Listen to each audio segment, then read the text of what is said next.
ايران يا اخواتي العمده طالعه تحتفل واما تقول لك احنا كسرنا مناخير الكل. الحاج محمد بكير رئيس البرلمان بتاعهم طلع قال لك احنا اللي انتصرنا، ووقف اطلاق النار اللي في لبنان ده نتيجه صمود الحزبيه ونتيجه تمسك طهران بمطالبها، وقال لك دخلنا لبنان الاتفاق غصب عن التخين. قصدك مين فيهم؟ الاثنين بسم الله ما شاء الله رامين لحم. مش بس كده، اما يعلن كمان فشل كل الاهداف الامريكيه تماما. قال لهم فشلتوا في تدمير النظام، وفشلتوا انكم تبوظوا البرنامج النووي، وفشلتوا انكم تبوظوا المشروع الباليستي، وفشلتوا انكم تفتحوا مضيق هرمز بالقوه. ده ايه القوه والثقه لما تتكلم بيها دي يا اخي؟ ده انت كيان. وفي الناحيه الثانيه ابو حنان وصاحبه قاعدين في ميه المخلل وفاكرين نفسهم انتصروا برضه، وقالوا لك احنا صفينا القيادات ودمرنا القدره الباليستيه وبوظنا لهم البرنامج النووي ومش هيقدروا يعملوا حاجه تاني بيه. قال لك حتى اليورانيوم اللي عندكم ده بالله اشربوا ميه ومش هتعرفوا تستخدموه بعد اللي احنا عملناه فيكم. المفاجاه بقى يا اخواتي العمده ان من شويه بس طهران اعلنت فتح مضيق هرمز قدام كل السفن التجاريه، وقالوا لك هنفضل فاتحينه طول فتره الهدنه. والوزير عباس عراقجي كتب تغريده على حسابه على موقع اكس قال لهم المضيق كان مكفول من بدايه الحرب، بس النهارده احنا وبمزاجنا فتحناه وهنخليه شغال بشكل سلس وامن. وده من الاخر كده معناه ببساطه ان طهران لما تقول لامريكا الحصار وكل المراكب والسفن والهلمه اللي انتوا عاملينها على الموانئ بتاعتنا بقى ملهاش قيمه يا جلالات القيمه، وقال لهم احنا فتحناه بقرار سيادي وبارادتنا، مش خايفين من تهديداتكم بقى ومحو الحضاره والعبط ده والهجايز دي.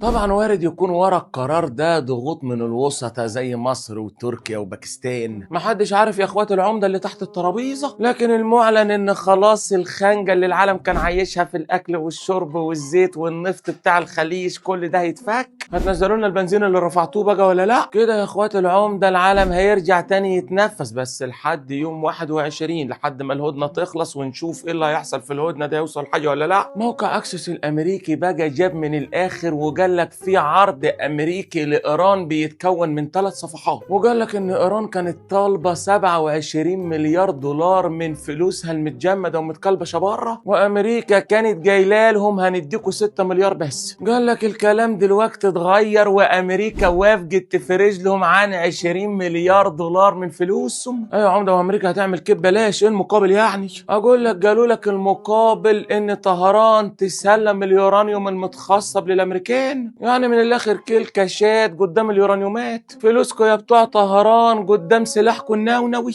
قال لك ايران طبعا اما تلاوع وبتقول لك مش هسلم البرنامج النووي ولا اليورانيوم تسليم اهالي لامريكا، قالوا لك بس احنا ممكن نوافق ان احنا ننقل جزء منه لبلد ثالث زي روسيا مثلا. يا اخويا الواد بوتين الدب الروسي ده رد القلم لابو حنان 3، يعني القلم اللي خده بسبب اوكرانيا ردهوله بدل الصاعين 5 من يوم ما ابو حنان عمل اللي عمله في ايران والنفط غالي وبقى ما يصدر وبفلوس كتيره قوي. ودلوقتي الجماعه في طهران كمان عايزين يدوهم هم اليورانيوم عشان يكيدوا الامريكان، والجماعه في طهران قالوا لك بعد ما ندي جزء لروسيا اليورانيومات الباقيين يفضلوا في عبنا وفي حجرنا، وممكن يعني نخلي الوكاله الذريه يتابعوا ويبصوا على اليورانيوم من حين لاخر يعني هو معانا. فمن الاخر كده موقع اكسس لما يقول لنا ان المسافات بدات تجرب واحتمال يمضوا قريب مع بعض، لان الموقع قال لك ان ايران طلبت ان العقوبات كلها اللي عليها تتشال مش كده بس، عايزين يرجعوا يشتغلوا بنظام السويفت بتاع امريكا، وده نظام امريكاني يا بيه اسمه السويفت، اما يسمح لاي بلد انها تتعامل يعني بالدولار. ايران كانت محرومه منه، فايران اشترطت على امريكا انها ترجع تشتغل بالنظام ده عشان ترجع لها الاستثمارات والمعاملات والشركات. ولما ياكد ان الحل جرب يا جدعان ان المعلم ترامب فجاه كي قلبه بقى قلب خصايه وحن، وطلع قال لك انا عندي علاقات جيده مع طهران. جيدتي امال لو مش جيده كنتوا عملتوا في بعض. وقال لك ان القياده اللي موجوده دلوقتي غير خالص القياده اللي فاتت واحنا شغالين معاهم بشكل حلو قوي.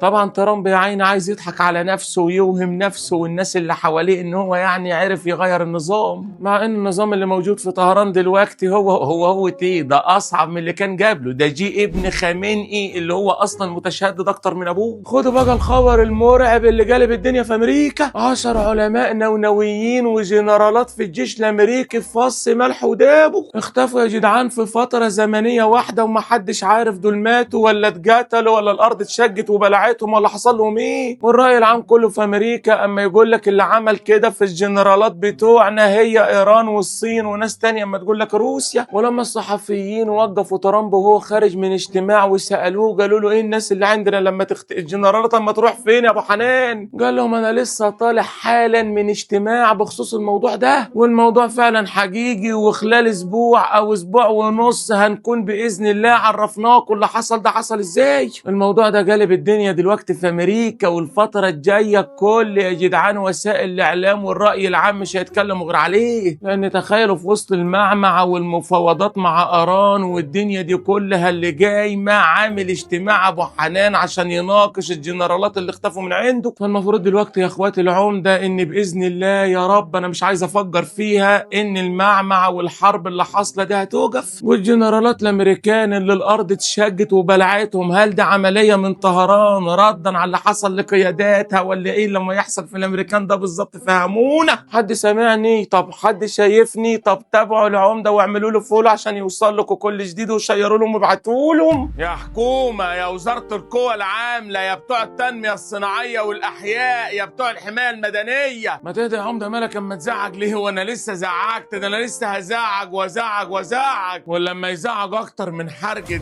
قلبهم هم اهالي ال8 بنات اللي حياتهم راحت هدر. حريقة بيه كانت 7 ورود، 7 بنات في سن الظهور من 17 ل 20 سنة، راحوا للي خلاقهم وهم اما يجروا ورا لقمة العيش، لقمة العيش الحاف اللي طعمها مر زي العلجم. تخيلوا يا جدعان ورشة تحذية معمولة في بير السلم في الزاوية الحمراء، فيها جلود وبلاستيك وكلة ومواد قبل ان هي تولع لو نفخت فيها بوجك. في لمح البصر حصل ماس كهربائي حول الورشة اللي جد الحج في ثواني لجهنم الحمراء، والبنات اللي شغالة محبوسين جوه، والشباك والبلكونة اللي في اول دور قالك مقفول عليهم بحديد، يعني عمالين يستنجدوا ويزعجوا، الناس عايزة تطلعهم مش عارفين يفتحوا لان البلكونة والباب مقفولين بحديد وسلاح.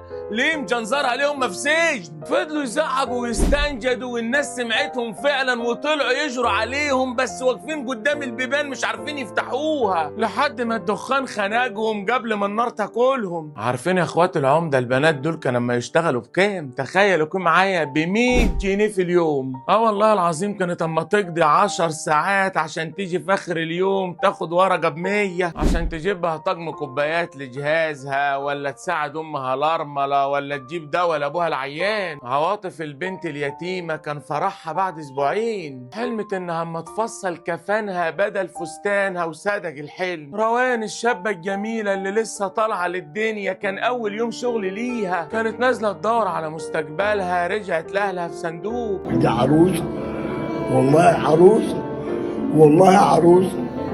الله يرحمه ويحسن يا بنتي انت واصحابك.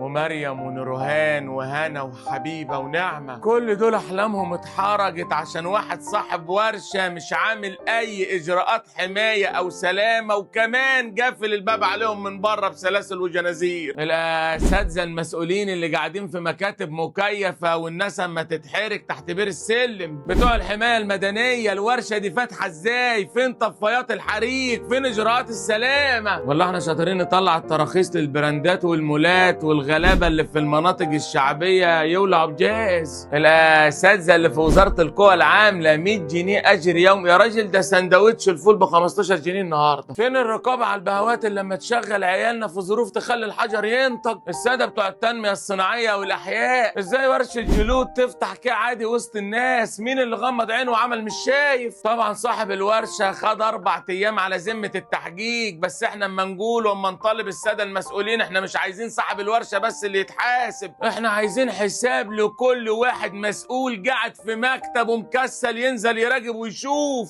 عايزين حساب ملكي لكل واحد قصر في حق الغلابه وحق بنات مصر. اقفلوا يا بيه ورش الموت دي ونقولوها في المناطق الصناعيه اللي ماليه الدنيا وسهلوا لهم التراخيص هناك. ده وزير الصناعه والسيد رئيس الجمهوريه عاملين لنا 100,000 منطقه صناعيه بتسهيلات محدش يتخيلها. الدور والباقي يجي بقى على الموظفين اللي تحتيهم في المحليات وفي الوزارات ينزلوا يشتغلوا ويسألوا على المواطنين. حد سامعني؟ طب حد شايفني؟ شيروا الفيديو ده عشان يوصل لكل مسؤول ونجيب حق بنات مصر.